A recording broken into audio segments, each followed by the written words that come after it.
भारत में या कह लें हमारे आसपास ऐसे लोगों की कोई कमी नहीं है जिनके पास पावर है, पैसा है और गजब का टैलेंट है।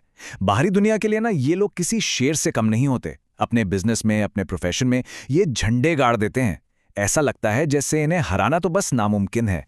लेकिन यहीं पर एक बहुत बड़ा ट्विस्ट है, एक बेहद चौंकाने वाली सच्चाई। जब बात इनके अपने घर की आती है या घर के अंदर चल रहे ड्रामे की आती है, तो यही अजेय लोग पूरी तरह से टूट जाते हैं। बाहर की दुनिया का सिकंदर घर के बंद दरवाजों के पीछे एकदम असहाय और सरेंडर करता हुआ नजर आता है। क्या अजीब बात है ना। चले इस बात की गहराई में चलते हैं। ये विरोधाभास, ये कॉन्ट्रास्ट वाकई हैरान करने वाला है।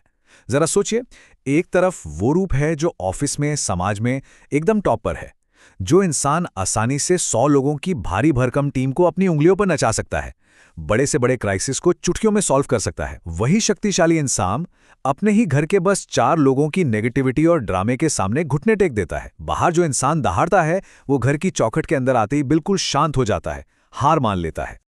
अब यहाँ एक बहुत ही गहरा, बहुत ही चुभने वाला सवाल उठता है, बाहर की दुनिया को मुट्ठी में करने वाले ये दिग्गज आखिर अपने ही घर में क्यों हार जाते हैं? जो तेज दिमाग, जो आक्रामकता और सॉलिड लॉजिक वो बाहरी दुश्मनों पर इतनी आसानी से इस्तेमाल करते हैं, वो घर आते ही हवा क्यों हो जाता है? मतलब जब चोट पहुंचाने वाले अपने ही हों, तो कोई इतना पावरफुल इंसान अपनी ढाल क्यों गिरा देता है? तो इस पहेली का जवाब एक बेहद खतरनाक लेकिन न दिखने वाले जाल में छिपा है, और वो जाल है इमोशनल ब्लैकमेल। देखिए, जब दुश्मन बाहर का होना तो हमारा दिमाग काम करता है, हम फैक्ट्स पर बात करते हैं।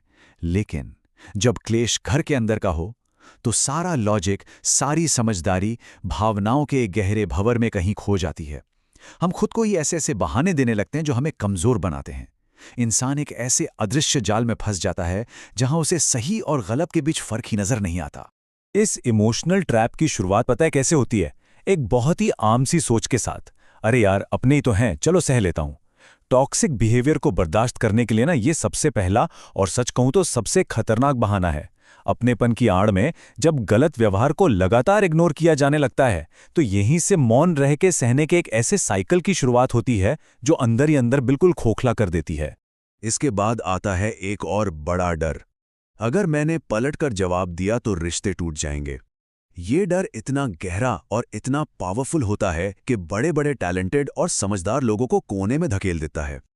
ये डर सोचने पर मजबूर कर देता है कि अगर सच बोल दिया या अपनी बात थोड़ी भी मजबूती से रख दी तो पूरा परिवार बिखर जाएगा। और इसी वजह से चुपचाप बिना कुछ कहे सब कुछ सह जाने लगता है। और फिर आती है समाज की बारी। लोग क्या कहेंगे कि भाई इतने बड़े और सफल इंसान के घर में ये सब क्लेश चल रहा है। इस खोखली इज्जत के डर के चलते ना एक होनहार इंसान अपनी सारी एनर्जी खो बैठता है।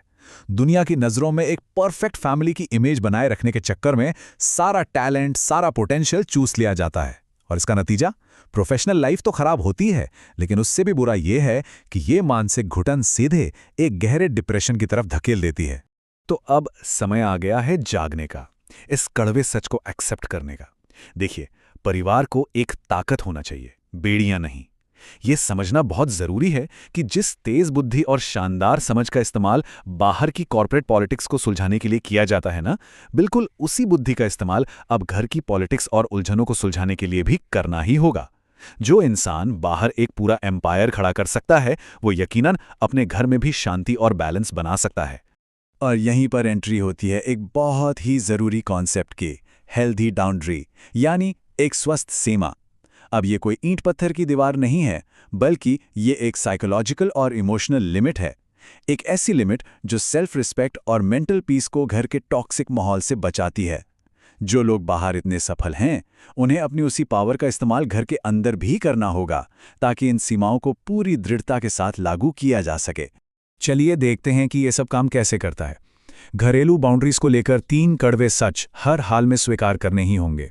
पहला सच, चुप रहना कभी कोई सोल्यूशन नहीं होता। हमेशा झुकने से सामने वाले की हिम्मत और बढ़ती है।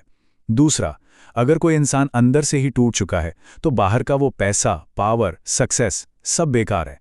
और तीसरा, सबसे बड़ा सच, जो गलत है उसे गलत कहना ही होगा, चाहे वो बिहेवियर माता पिता का हो, भाई बहन का हो या फिर जीवन साथी का ही क्यों ना हो। गलत को पूरी निष्पक्षता के साथ रोकना ही होगा।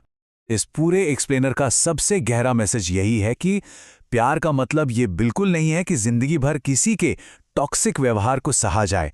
अपने परिवार से प्यार करना और अपनी सेल्फ रिस्पेक्ट को बचाकर रखना, ये दोनों बातें एक साथ चल सकती हैं, बिल्कुल चल सकती हैं। अपनी गरिमा और अपने आत्मसम्मान की बलि चढ़ाकर किसी भी रिश्ते को खींचना, ये कभी भी सही नहीं ठहराया जा सकता। तो सबसे जरूरी बात यह है कि अपनी उस खोई हुई मानसिक शांति को वापस पाने के लिए अब कड़े कदम उठाने ही होंगे। अपनी उसी शार्प बुद्धि का इस्तेमाल घर की शांति के लिए करना होगा। कठोर लेकिन बेहद जरूरी फैसले लेने होंगे। और हाँ, अगर इस रोज रोज की मानसिक घुटन से बचने के लिए थोड़ी दूरियां बनानी पड़े ना, तो वो भी बेझिझक करना होगा, क्योंकि इस दुनिया को ऐसे असीम ऊर्जा वाले सफल लोगों की बहुत जरूरत है और हर इंसान को अपने खुद के सुकून की सबसे ज्यादा जरूरत है। अब इस चर्चा को खत्म करते हुए एक बहुत ही गहरा सवाल सामने आता है।